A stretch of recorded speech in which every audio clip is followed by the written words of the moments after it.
2021년 10월 25일 월요일 하나님께서 우리에게 주시는 말씀은 출애굽기 37장 1절에서 29절의 말씀입니다. 오늘 본문은 부살렐이 이스라엘 백성들이 하나님께 바친 여러 물건들을 가지고 언약궤, 상, 등잔대, 분향단, 그리고 기름과 향을 만드는 과정을 기록하고 있습니다. 오늘 본문은 앞서 10월 4일 월요일에 다루었던 하나님께서 모세에게 명령하신 내용을 근거로 하여 실제로 그 명령하신 내용들을 실행하고 제작하고 있는 과정을 보여줍니다. 출애굽기 25장, 26장이 하나님의 명령이고 또 오늘 본문인 출애굽기 36장, 37장은 그 명령에 근거하여 언약궤와 상과 등잔대와 분향단과 기름과 향을 만들면서 하나님의 말씀에 순종하고 있는 부살렐의 모습을 기록하고 있습니다. 지난번 우리는 여기에 나오는 물건들은 모두 예수 그리스도와 교회를 가리킨다고 나눈 바 있습니다.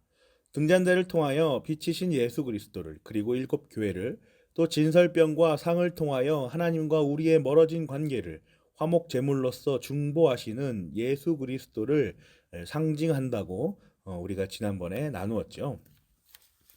오늘 본문에 기록된 언약궤와 분향단 그리고 기름과 향도 마찬가지입니다.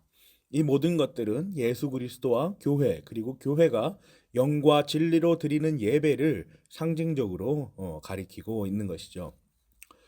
예수 그리스도와 교회, 그리고 예배. 하나님께서는 예수 그리스도를 통하여, 교회를 통하여, 예배를 통하여 우리와 관계 맺기를 원하신다라는 사실을 우리는 묵상하여 낼 수 있습니다. 최초의 죄로 인하여 생긴 원죄로 말미암아 스스로는 죄인의 신분을 벗어버릴 수 없는 우리의 모습이지요. 죄를 끔찍하게도 싫어하시는 공의의 하나님께서 우리를 너무나도 사랑하시는 그의 자비 때문에 하나님께서는 우리와 끊임없이 교제하기를 원하십니다. 그 멈추지 않는 역동적인 사랑의 근력으로 우리의 영혼의 심장을 매 순간 두드리고 계시는 것입니다. 오늘 본문은 이러한 삼위일체 하나님의 속성과 사역의 방법을 그대로 기록하여 내고 있습니다. 오늘 본문의 2절입니다. 순금으로 그 안팎을 입히고 그 둘레에는 금태를 둘렀다. 그룹 하나는 이쪽 끝에 또 다른 하나는 맞은 쪽 끝에 자리 잡게 만들되 속죄판과 그 양쪽 끝에 있는 그룹이 한 덩어리가 되도록 만들었다. 순금으로 입히고 둘레에는 금태를 둘렀다. 17절. 그는 순금을 두들겨서 등잔대를 만들었으며 등잔대의 밑받침과 줄기와 등잔과 꽃받침과 꽃을 하나로 잇게 하였다. 22절.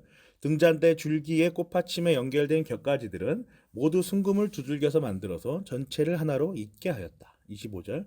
그는 아카시아 나무로 분향단을 만들었는데 그 길이가 한 자요 너비가 한 자인 네모난 모양으로서 높이는 두 자로 하고 그 뿔과 단은 하나로 잇게 만들었다. 이 모든 물건들이 공통적으로 가지는 속성은 그 물건들을 재료로 그 물건이 여러 가지의 재료를 하나로 이어가는 데 있습니다. 각자의 고유한 속성들을 가진 재료들을 그 고유성을 그대로 간직한 채 그 전체를 하나로 엮어 하나의 물건을 만들어내는 것이죠. 삼위일체 하나님에 대하여 우리는 어떻게 이해하고 있습니까? 우리가 규정한 왜곡되고 불합리한 어떤 그 이성과 우리의 그 합리성으로는 이해할 수 없지만 자신을 비추이신 계시의 빛으로 우리는 삼위일체 하나님의 존재에 대하여 그 빛이 비추인 곳까지 더듬어 가늠하여 낼 수 있습니다. 우리는 구원회로의 작정과 창조를 주관하시는 성부 하나님과 구속과 부활을 실행하시는 성자 하나님과 또 부르심과 성화로 인도하여 내시는 성령 하나님의 존재를 믿고 고백하고 예배합니다. 그러나 이 구별된 세 위격은 하나의 본질로서의 하나님으로서 단일성을 갖습니다.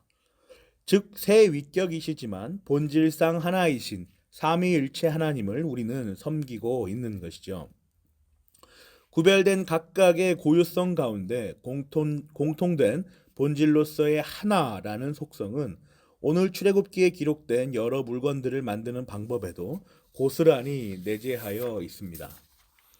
또한 이러한 삼위일체 하나님의 속성은 우리 교회에서도 아주 잘 드러나지요.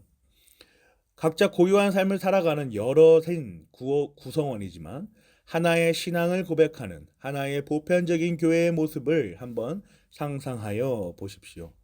삶의 여러 지향점들을 각기 다르게 발산하여 내고 있지만 하나의 존재, 곧 삼위일체 하나님을 모두가 한 목소리로 찬양하는 모습을 한번 떠올려 보십시오.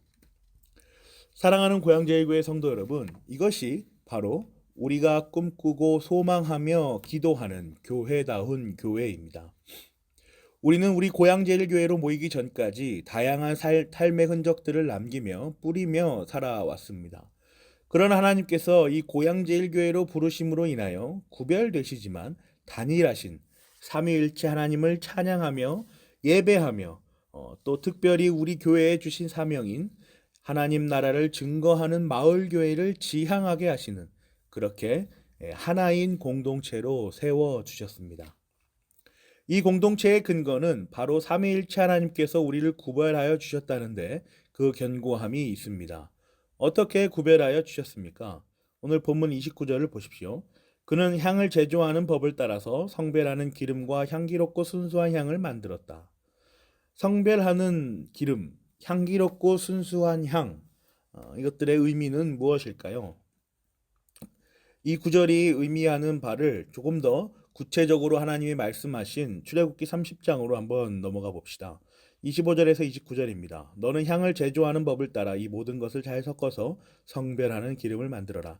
이것이 성별하는 기름이 될 것이다. 너는 이것을 회막과 증거궤에 바르고 상과 그 모든 기구와 등잔대와 그 기구와 분향단과 번제단과 그 모든 기구와 물두멍과 그 받침에 발라서 이 모든 것을 거룩하게 하여라.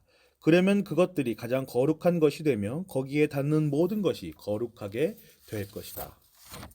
기름 부음, 성별하는 기름과 향기롭고 순수한 향, 이 모든 것은 예수 그리스도를 가리키고 있습니다.